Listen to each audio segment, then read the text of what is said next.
This is review for test 1 continued. Another method for solving a quadratic equation is completing the square. It's about a 5-step process. To complete the square, you want to have the x squared and the x item together on one side and move the plain old number to the other side. So that's your first step. When you write this as x squared minus 10x plus blank equals negative 3 plus blank. The reason for the blanks is you are going to complete the square. You need to come up with a number that will make this a perfect square trinomial. And there's a very easy 2-step process to make that happen. Take half of the middle term, half of 10 is 5, and then square it. 5 squared is 25. You must add that to both sides, because if you added it to one side, you must do the same thing and add it to the other. Once you have it as a perfect square trinomial, you need to factor it as a binomial squared. And the binomial will be x for x, minus, because that's what that sign is. And then you can think of it a couple ways. What number did you square to get 25? 5. Or you took half of 10 and what did you get? 5. That's where the binomial comes from. Do the simple arithmetic over here. Negative 3 plus 25 is 22. And now this picks up with our steps for solving by taking the square root. Take the square root of both sides now. The square root of x minus 5 squared is x minus 5. On the right side, we remember the plus or minus.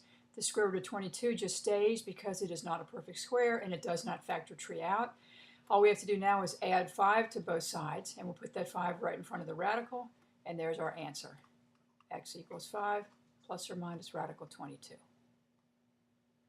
Now the next one has an added step to it because you can't complete the square if you have a coefficient there. So what we do is we get rid of that coefficient by dividing everything on both sides by 2, which gives us x squared minus 4x minus 5 equals 0. And then we go over to these steps right here. Move the 5 to the other side, plus blank here, plus blank here. What number goes in that blank? Half of 4 is 2. 2 squared is 4, added to both sides. Factor it up. X minus 2 squared, 5 plus 4 is 9. And now we can solve by taking the square root of both sides. The square root of x minus 2 squared is x minus 2. Plus or minus square root of 9 is 3. So we must add 2 to both sides, and we will put it in front just like we did with the quadratic formula a couple problems ago. And this is going to become 2 plus or minus 3. The high road is 2 plus 3, which gives us 5. The low road is 2 minus 3, which gives us negative 1. So there's our two solutions for that. This is still under the directions on your review of solving. Now this is x cubed. We're going to solve this by factoring. If you're going to factor a polynomial equation, then you need to get everything on one side equal to 0. So 2x cubed minus x squared. Bring the 18x over, which makes it negative 18x. Bring the negative 9 over, which becomes positive 9, equals 0. It's in descending order, so we need to factor this. When there are 4 terms, you have to factor by grouping. So this is take out a common factor of x squared right there, 2x minus 1, minus, common factor for here is 9, and you're dividing both of these by negative 9, which turns us into 2x minus 1, which is important because if you're going to continue this by grouping, what's in the parentheses must match, and it does. So I bring the 2x minus 1 out front, and what goes in the other parentheses is x squared minus 9. Ordinarily, when you factor by grouping, you are finished, but it turns out x squared minus 9 keeps on factoring as x minus 3, x plus 3. And the 2x minus 1 comes down. And now that you have it factored equal to 0, you can set each one of these equal to 0, but you can just look at it from there without writing that step out. This is going to give you negative 3, this gives you positive 3, and this is the 2-step process. Change the sign on the negative 1 to make it positive 1, divide by 2. And there's your 3 solutions. This next one is still to solve it by factoring, but what you need to do is think about this as if it were a quadratic. If this were x squared minus 5x plus 4 equals 0, you would have no trouble factoring that. The reason we're allowed to think of this as a quadratic is because this power right here is exactly double the middle power, which says I can factor this as a normal quadratic. But what goes in the front of each parentheses must be x squared. What goes in the front of parentheses using this method is whatever the middle power is. And then our rules for factoring a quadratic continue. These are both minus, and you're saying what multiplies to give you 4, that adds to give you 5 would be 4 and 1. Turns out each of these keeps on factoring. This is x minus 2, x plus 2.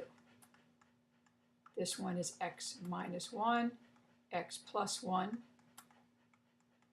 And set each one equal to 0 and solve. So this gives you 2, gives you negative 2, gives you 1, gives you negative 1. There is a possibility on these that when you factored this, it gives you something weird like x squared minus 7 times x squared plus 1 equals 0. If that's the case, you can't factor either one of those any further, but you can solve them by setting them equal to 0. X squared minus 7 equals 0. X squared plus 1 equals 0.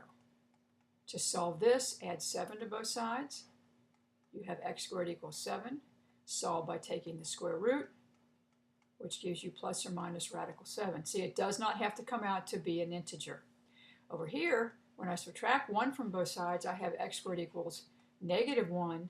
Take the square root of that, and that will give me x equals plus or minus I. So on these problems, after you do your initial factoring, you may have more factoring to do and you get integers, or you may have to solve by taking the square root, where you might get a radical, or you might get an imaginary answer. Similar problem in that this power here is exactly twice the middle power, which says, I'm going to factor these. I'm going to take the middle power and put it in the front. And then I'm going to factor this using my quadratic rules. That last sign is negative, so one of these is minus, one is plus. I'm saying what multiplies together to give me 6, that subtracts to give me 5, would be 6 and 1. Now those don't factor any further, so I need to think about these as being set equal to 0 to decide how I'm going to solve those.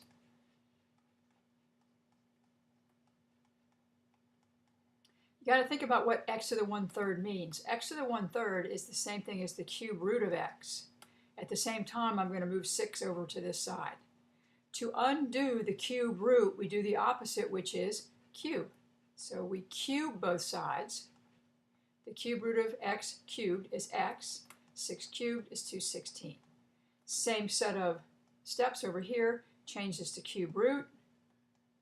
Move the 1 to the other side. Undo the cube root by cubing both sides.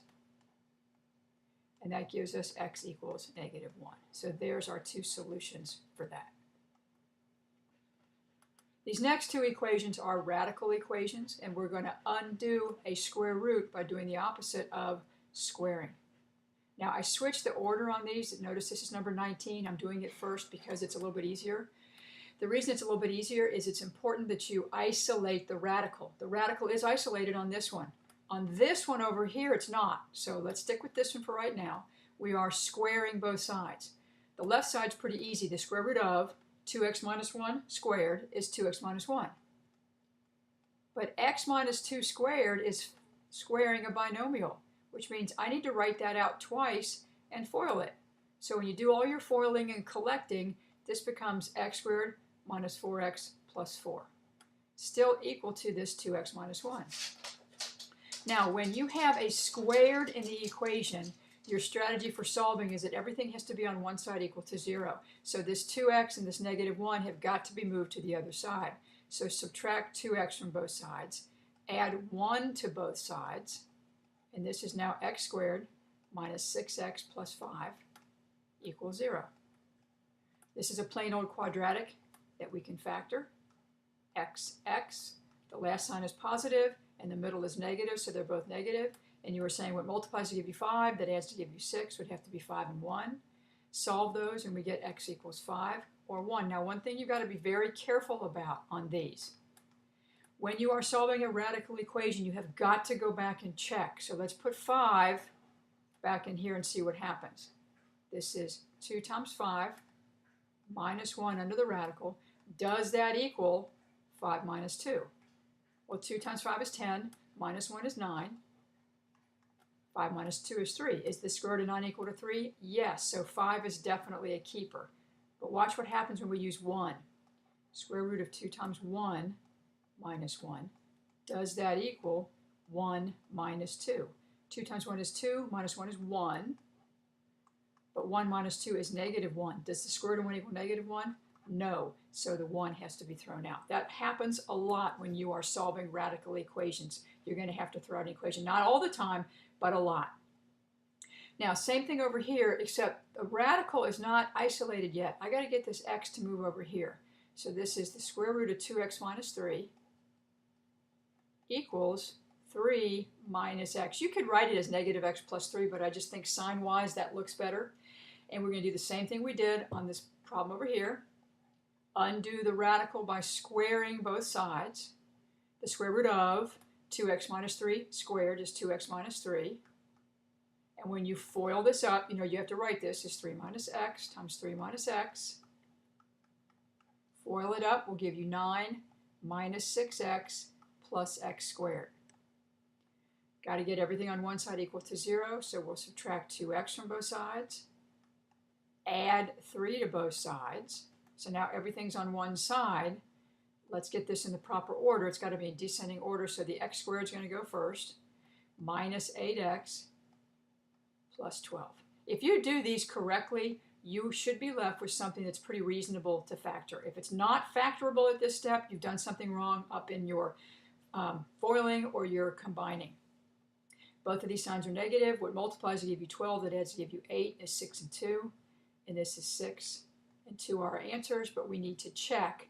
So if we put 6 back in here for each of these x's, this is 2 times 6 minus 3 plus 6. And be sure when you're doing your checking, you check it in the original problem. So 2 times 6 is 12, minus 3 is 9. So is the square root of 9? That's 3. Plus 6, does that equal 3? No, so 6 is getting thrown out. Let's check the 2. It's entirely possible to throw both of them out, so don't automatically assume if you threw one of them out that the other one has to work. Let's double check. Put 2 in up there. This will be the square root of 2 times 2 minus 3 plus 2. I can't fit in over here. It should say equals 3. 2 times 2 is 4. Minus 3 is 1 plus 2. Square root of 1 is 1. 1 plus 2, does that equal 3? Yes, it does. So the 2 is a keeper this time.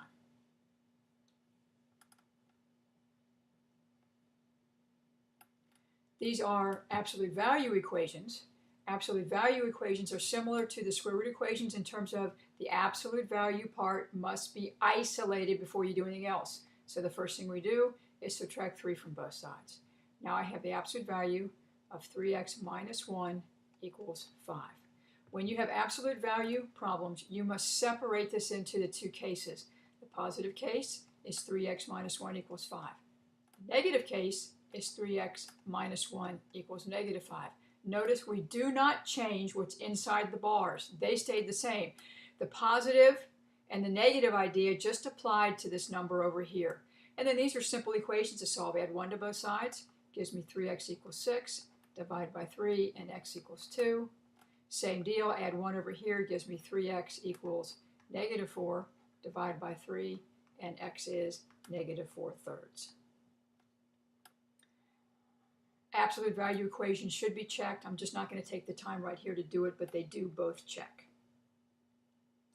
All right, 3x minus 1 equals, the absolute value of 3x minus 1 equals negative 6. Before you set up and do all this, notice something here. Absolute value has to equal a positive number. If you have absolute value of something equal to a negative, that is impossible. If that is impossible, that says the solution is no solution, or you can use the no solution symbol.